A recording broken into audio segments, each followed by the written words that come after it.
Situācijas ļoti salīdzinoši maz sakārtotas un pat intensīvi.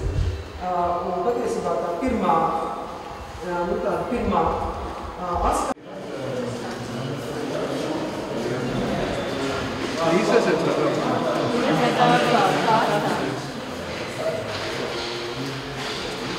Tātad mums iespējas apskatīties ar tādu nobeigumu un noslēgumu, tad būs loģiski, ka mēs varētu sakārtot vienu no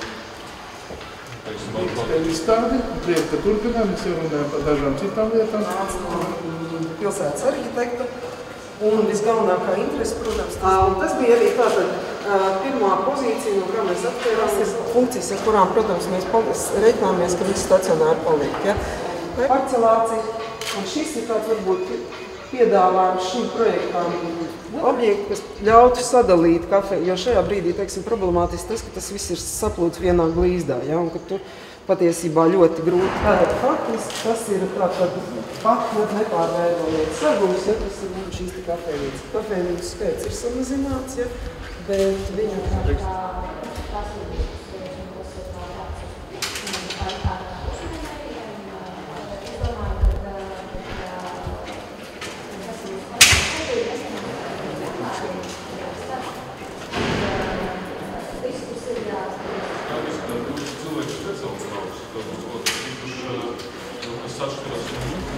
Visu.